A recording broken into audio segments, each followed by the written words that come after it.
Bine ați venit, dragilor din Zodia Scorpion, oriunde v-ați afla în această lume. Ca de fiecare dată sunt bucuroasă să vă am alături de mine la o nouă lectură pentru următoarea perioadă a lunii aprilie, perioada cuprinsă între 20-26 aprilie. Așa că toți cei care aveți nu doar soarele, ci și luna, Venus sau poate ascendentul în Zodia Scorpion, această lectură este de asemenea și pentru voi. Nu uitați, desigur, un aspect important este totuși o lectură general colectivă, așa că vă rog să luați decât ceea ce rezonează cu voi.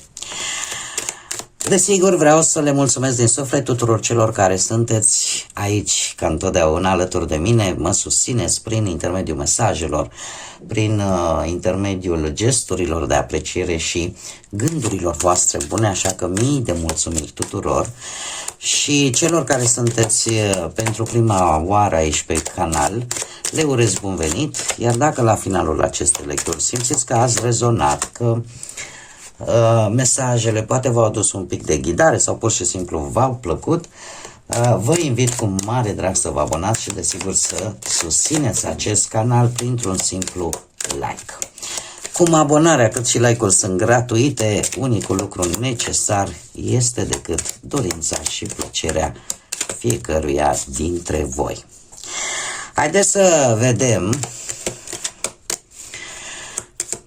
ce este important de știut pentru voi în această săptămână.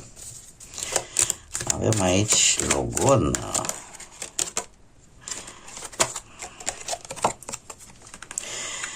O logodnă. E posibil într-adevăr să vorbim și de, în primă fază trebuie să vă spun că e ceva legat sentimental. De ce?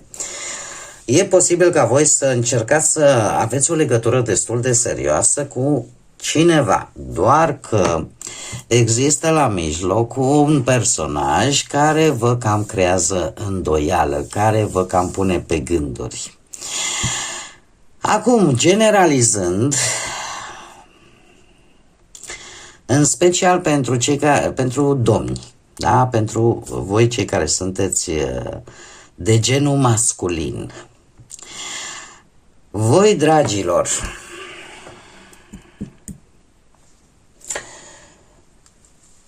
aș spune că participați la un eveniment, nu știu, social. Chiar poate să fie un concert, nu știu, undeva unde e lume multă. Totuși aici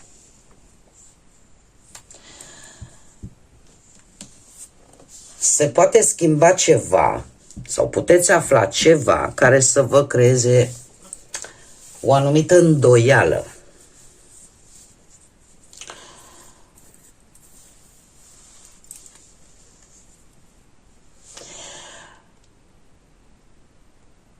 Eu aș spune că sunt anumite, acum poate să fie, cum am mai zis, ori un eveniment social, ori un loc în care chiar circulă foarte multă lume.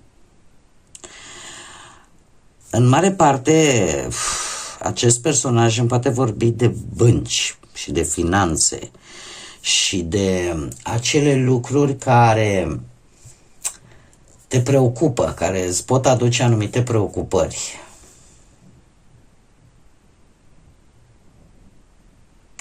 E posibil să afli de anumite intrigi care te pot face un pic nefericit, nefericită. Posibil să ai parte și de un pic de deziluzie și să te retragi așa. Eu aș spune că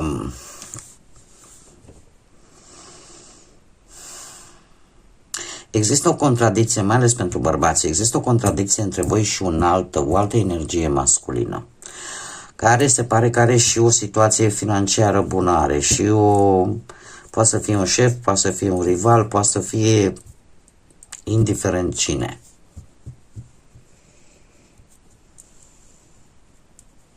Dar să știți că este cineva foarte materialist, care se preocupă foarte mult pentru bani.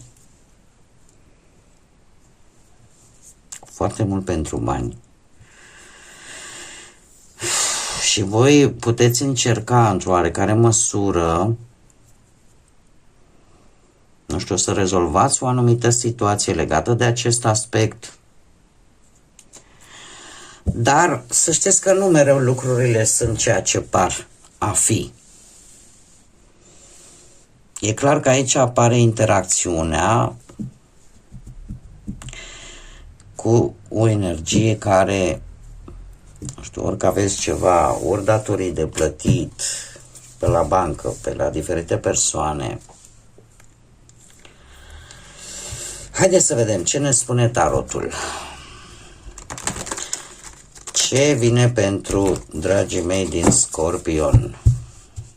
Chiar și pentru doamne să știți că soțul sau perechea voastră sau o energie masculină,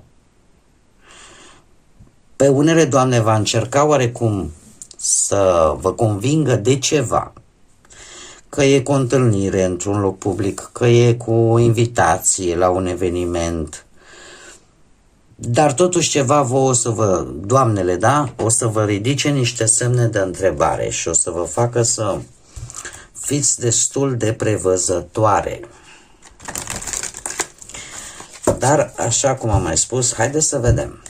Să știți că este o săptămână, nu numai pentru voi, pentru aproape toate zodiile, este o săptămână destul de provocatoare, energiile sunt destul de incitante și de care aduc schimbări foarte mari. Dar haideți să vedem. Și avem împăratul clar, un 3 de cupe, o regină de spade și arcanul major, diavolul. Ia să vedem. Să și clarificăm. Ia să clarificăm ce vine pentru dragii mei din Scorpion în săptămâna 20-26 aprilie. Clarificăm împăratul, te rog. Clarificăm împăratul, te rog.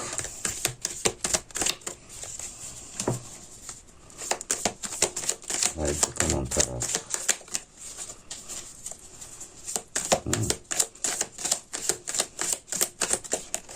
Hopa, hopa, hopa. Ce să vedeți? Împăratul. Aici avem diavolul. Împăratul. Aici avem diavolul.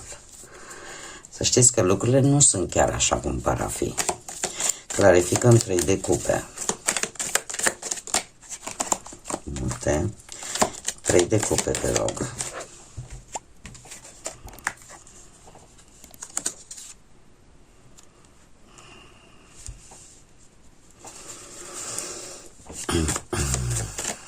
Clarificăm regina de spade.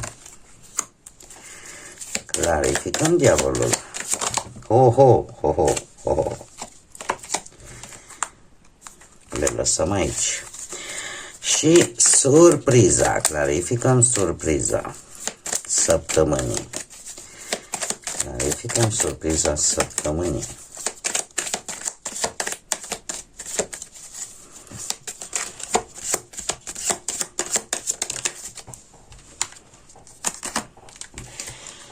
O vom vedea mai târziu. Haideți să începem cu partea profesională.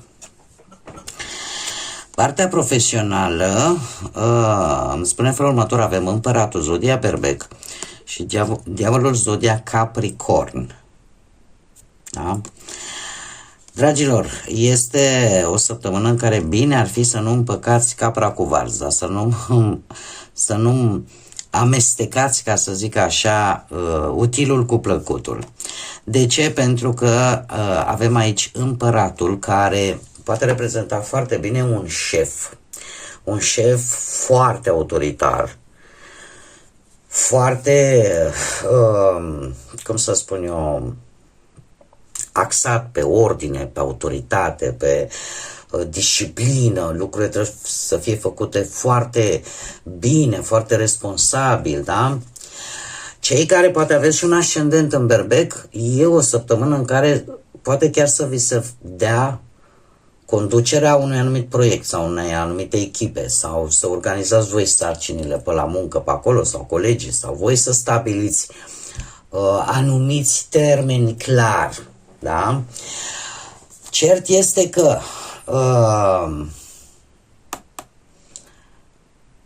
chiar dacă voi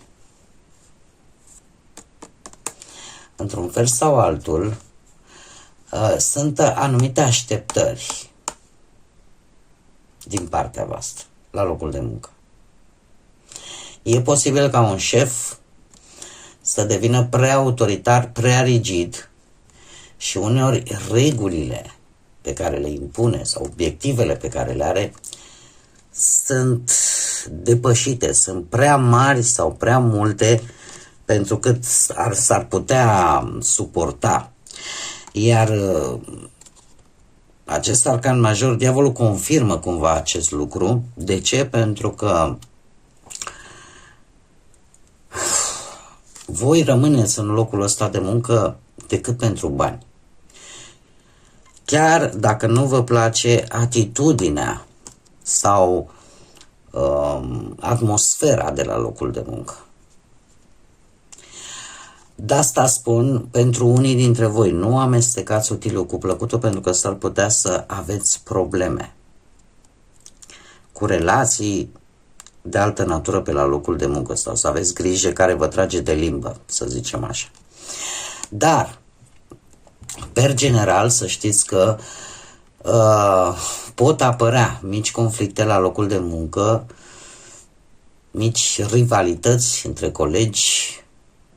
Voi acceptați anumite condiții de muncă destul de grele pentru că nu vreți să vă pierdeți stabilitatea financiară. Hei, haideți să vedem partea bănuților. 3 de cupe. 3-ul de cupe îmi vorbește foarte mult de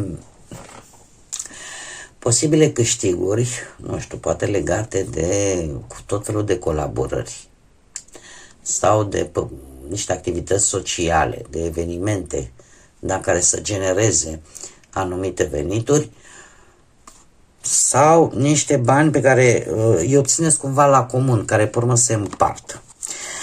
Acum, vis-a-vis de aceste sume de bani, văd o dezamăgire. Văd o pierdere. Văd stări de nemulțumire, de nervi, de stres. De ce? Pentru că e posibil ca acești bani ori să nu se împartă în mod egal, ori să fie cheltuiți, poate în alte zone, pe alte direcții. Mare grijă în această săptămână pentru cei care mergeți pe acea frază, ca să spun așa: lasă-mă că plătesc eu, stai cu minte, tu ia, mănâncă, papă, simte-te bine că plătesc eu. Ar cam trebui să încetați cu aceste lucruri sau cel puțin să le mai răriți. Pentru că din câte văd eu aici, cu acest 5 de cupe și acest 9 de spade, generozitatea voastră s-ar putea să fie înțeleasă cu totul și cu totul greșit. Și voi să fiți cei care veți suferi la urmă. Din păcate.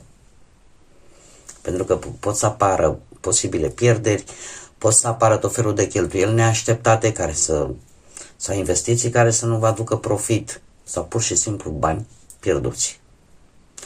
Așa că încercați să evaluați situația, să luați decizii mai prudente și în felul acesta se anulează și acest 9 de spade, da, care, firesc, odată cu problemele vin și grijile și temerile legate de bani și începeți să vă gândiți și să supragândiți: vai de mine, cum să gestionez banii? Vai de mine, cum plătesc datoriile? Cum plătesc cheltuielile? Da? Și teama asta că situația financiară chiar se poate înrăutăți. Deci, există aici un obicei pe care ar trebui să-l ponderați sau chiar să-l cam anulați, pentru că știți cum e, ce e mult nu e bun, indiferent de ce vorbim. Și bunătatea, dacă e prea bună, te ia lumea de prost. Deci ce e bun, ce e mult, îmi cer scuze, nu e bun. Apropo de chestia asta, că mi-am venit în cap, chiar acum că tot am traversat Sfintele Sărbători Pascale, am auzit urmăresc tot felul de documentare în timpul meu liber și chiar a fost o întrebare vis-a-vis de Iisus Hristos când a spus: Domne, când unul te rănește, întoarce și celălalt obraz. Da, dar același om, un om de calitate și chiar religioas, aș spune, Iisus n-a spus că avem 50 de obrazuri, nu, avem decât 2. Deci poți să-ți iert prima dată, poți să-ți o iert și pe a doua. Pe a treia deja e prea mult, pentru că nu mai am un alt obraz. Și am închis paranteza. Cei care sunteți într-o relație, într-un cuplu, avem o regină de spade, avem și un 7 de monede. Nu știu dacă voi aveți o răbdare foarte mare vis-a-vis ori de perechea voastră, dacă ea se află într-o zodie de aer, gemeni, balanță sau vărsător. De ce? Pentru că Regina de spade, să știți că este într-adevăr o energie foarte rațională, foarte bine calculată, dar în același timp parcă e o regulă așa. De ce? Pentru că îmi arată pe cineva care își ascunde sentimentele, care nu le scoate la suprafață și poate nu o face neapărat că nu vrea, ci pur și simplu nu vrea să se simtă vulnerabilă. Acum puteți fi chiar voi, dacă aveți vreun ascendent în zodie de aer, voi să fiți cei care, știi, nu mai vreau să fiu rănită, nu mai vreau să se profite de mine, și voi să fiți cei care efectiv să ridicați un zid de gheață între voi și partenerul vostru, în așa fel încât să fie foarte greu de pătruns și să se ajungă înapoi la inima voastră. Totuși acest 7 de monede mie îmi vorbește de faptul că lucrurile încet se pot mișca și că relația merge într-o direcție de stabilizare, de evaluare, da? Probabil că mulți dintre voi încet începeți să gândiți împreună, să vă faceți planuri, uite unde mergem, ce facem pe termen lung, da? Pentru că se începe o construire, ca să zic așa, o construcție, da? Pietricică cu pietricică, în cazul nostru floricică cu floricică, în așa fel încât să existe sinceritate, să existe maturitate emoțională și să puteți comunica deschis și clar unul cu celălalt. Se schimbă un pic dinamica relației. Cei care sunteți singuri, aici la voi e o întreagă poveste, dragilor. Se repetă diavolul. Capricorn, aici avem judecata, 8 de bâte, ceva care vine foarte repede, dar la care voi trebuie să fiți foarte precauți, cei care sunteți singurei. Și haideți să vedem cum le împărțim. Dați așa că sunt destul de multe. Aici avem un 7 de cube. Sper să se vadă toate. Dragilor, la voi aș spune că ori apare o persoană din trecut cu care voi ați avut o legătură puternică, dar în același timp și toxică, ori pur și simplu voi, nu știu, care are legătură cu zodia Capricorn,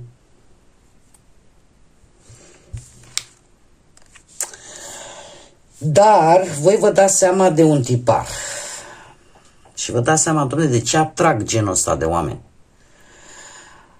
Lucrurile se vor mișca foarte rapid pentru voi, că veți primi mesaje, că va încerca să vă contacteze, că chiar se poate relua comunicarea.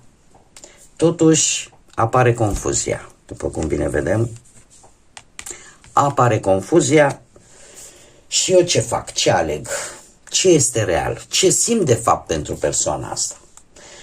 Apar de asemenea mai multe opțiuni, cum și mai multe întrebări și mai multe iluzii.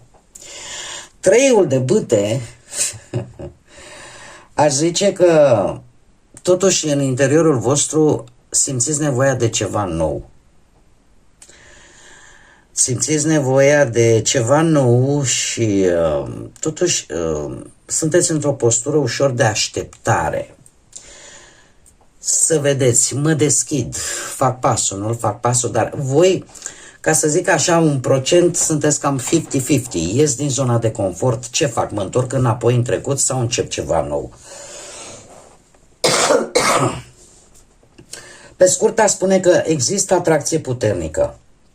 Există o revenire la ceva în viața voastră, a unei persoane. Există comunicare rapidă, există confuzie emoțională. Cumva ceva se aprinde, dar nu e clar dacă e bun pentru voi sau pur și simplu e decât tentație și nimic mai mult. Eu aș spune că nu e vorba neapărat de... nu este o dragoste simplă sau o iubire foarte ușoară, da? Este foarte intensă, foarte rapidă, foarte confuză și foarte mult legată de trecutul vostru. Acum, ce să vă zic? Orică cineva încearcă să rea comunicarea cu voi, dar asta parcă vă creează și mai multă confuzie și mai multă neclaritate, pentru că nu știți de fapt de ce o face, are sentimente, care-i direcția. Și rămâne foarte mult, e bine totuși, că voi sunteți cu acest 3 de bâte, totuși sunteți înclinați foarte mult pe perspective noi. Și să știți că nu știu cât de tare vă veți angrena în ceva vechi, pentru că voi vreți oportunități noi. Nu văd o întoarcere la trecut. Surpriza voastră, dragilor, este un cavaler de cupe care vă reprezintă foarte bine pe voi. O regină de spade încă o dată și împărăteasa. O, ce interesant! Ce avem aici? Dragii mei dragi, avem zodia Taur, zodii de aer, Gemeni, Balanță, Vărsător și inclusiv voi. Dragii mei, pentru voi, surpriza poate să vină printr-o ofertă, printr-o invitație, chiar un gest romantic, aș spune, dar nu oricum, numai prin intermediul unui adevăr spus clar și al faptului că voi știți exact ceea ce vă doriți. E ca și cum mai spune, știu ce merit, știu ce mi se cuvine. Mai pe simplu așa, spune că poate pentru alții dintre voi o ofertă emoțională, dar pe care voi o veți filtra cu claritate, discernământ, cu limite, în așa fel încât alegerea pe care o face să fie într-un fel mult mai conștientă, mult mai reală. Că vine cineva cu interes, cu emoție, cu posibil romantism în viața voastră, dar Scorpionii, ca și cum ar zice, știi, nu mai sunt naivul de altă dată sau naiva de altă dată, nu mai acceptați orice, analizați mult mai rece situația cu această regină de spade și rezultatul vei alege ceea ce este corect. Sau vei respinge ce nu este la nivelul tău și la vis-a-vis de principiile tale, de valorile tale morale. Da? Mai pe scurt așa, nu mai este despre îmi place sau nu, este despre ceea ce voi meritați sau nu. Că cineva încearcă să vă facă tot felul de oferte, să se apropie de voi, voi veți analiza foarte clar și, cum să spun eu, veți alege doar ceea ce este de nivelul vostru sau ceea ce corespunde cu principiile voastre de viață. Haideți să vedem acum și care este mesajul. Ia uite-l cum a zburat. Adaptare. Tu vei ajunge acolo unde îți dorești să fii. Atât de simplu. De ce? Pentru că, așa cum am mai spus chiar și aici la Cei Singurei, această carte face diferența. Faptul că îți dai seama de valoarea ta, îți dai seama de ce poți și nu vei mai accepta subsoluri. Mergem decât de la nivelul tău în sus. Nu vei mai accepta, cum să spun eu, mai degrabă n-aș spune o adaptare, aș spune mai degrabă o readaptare. În primul rând a voastră. Că puteți mai mult și că puteți să vreți mai mult și aveți potențial să obțineți mai mult. Bun, dragii mei, cam atât am avut pentru voi pentru această 9 săptămână de aprilie, așa că eu vă mulțumesc tare mult că ați fost alături de mine. Până la următoarea noastră reîntâlnire, nu uitați, suflete frumoase, să zburați înalt și desigur să lăsați pacea, lumina, credința și iubirea să vă însoțească la fiecare pas.